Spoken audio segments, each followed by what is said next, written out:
欢迎收听迦南之声6月21号，我是世谦牧师，大家平安。我们今天要一起来分享哥林多前书5章1到13节。哥林多前书5章1到13节。在分享今天的经文的时候，我跟大家说一个故事。有一对父女呢，他们在防疫期间一起待在家里。这个女儿呢，年纪很小，她在家里跑来跑去，爬来爬去。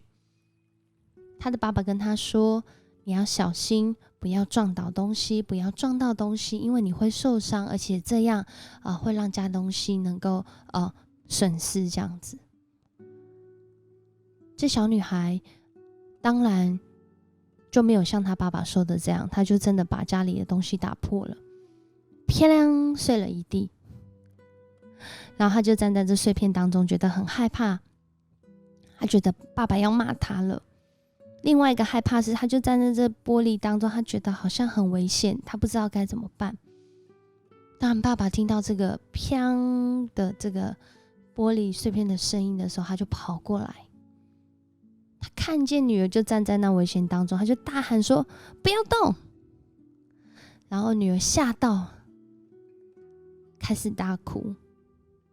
然后爸爸呢，就小心翼翼的走向前，把女儿小心翼翼的从这些玻璃的碎片当中抱了出来。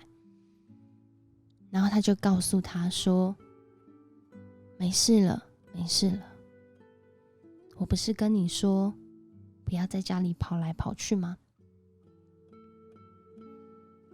这女儿觉得，原来我没有被惩罚，好险。他被爸爸饶恕，得着了释放，然后爸爸把他放到安全的地方。不过这个故事的结局我们都知道，爸爸要收拾残局，要收拾这些玻璃的碎片，冒着被割伤、被刺伤、被刮伤的危险，付上代价。弟兄姐妹，保罗写信给哥林多教会，他也是要分享我们所得到的这恩典是重价的恩典。耶稣基督拯救我们之后，我们似乎都得着了新生命。我讲似乎因为我们得着新生命，但是你是用新方式来活出新生命吗？保罗写信给哥林多教会，提醒这个信仰群体，不要跟那自称为信徒却淫乱、贪婪、拜偶像、辱骂别人、酒醉或窃盗的人来往。就是跟这样的人同桌吃饭也不可以，因为他知道人跟人之间是彼此影响、彼此连结。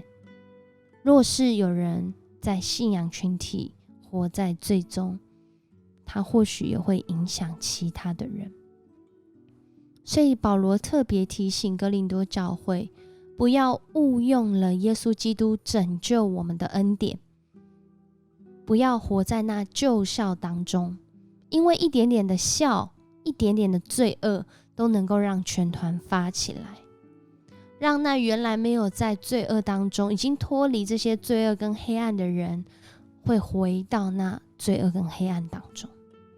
所以保罗在这里严严的提醒他们，要他们不要活在这些罪恶淫乱的里面。而且他特别说到，这些话不是在告诉、在规范这些还没信主的人，而是在提醒已经信主的信仰群体。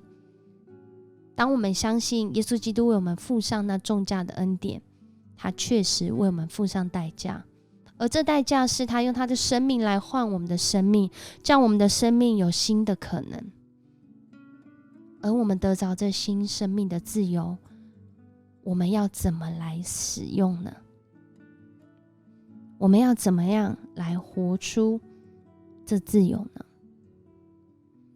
在今天的经文里面特别提醒，或许在信仰群体当中，仍有那活在罪恶里面，还没有或者是不愿意改变的。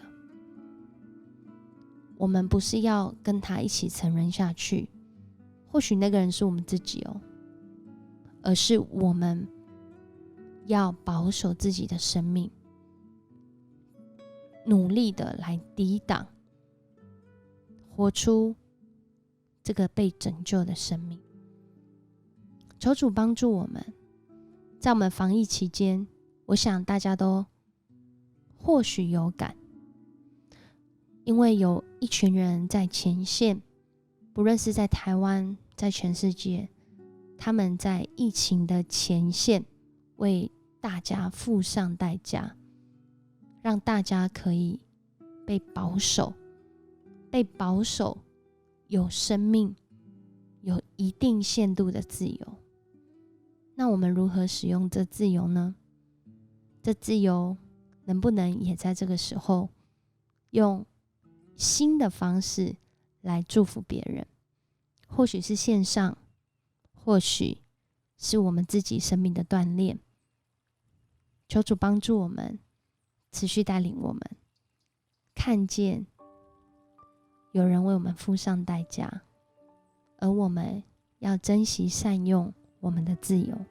我们一起来祷告。主，谢谢你，你用你的生命换我们的生命，使我们得着自由。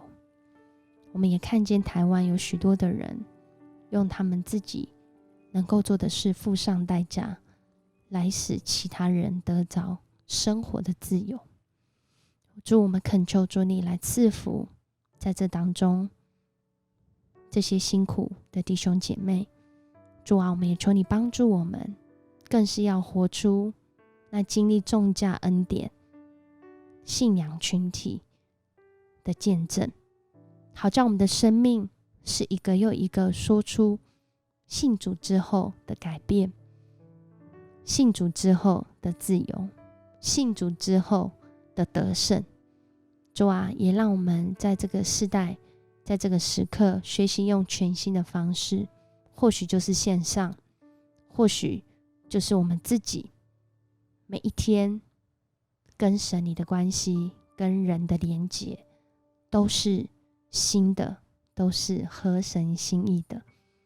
我们这样祷告，奉主耶稣的名求，阿们。谢谢你收听今天的迦南之声。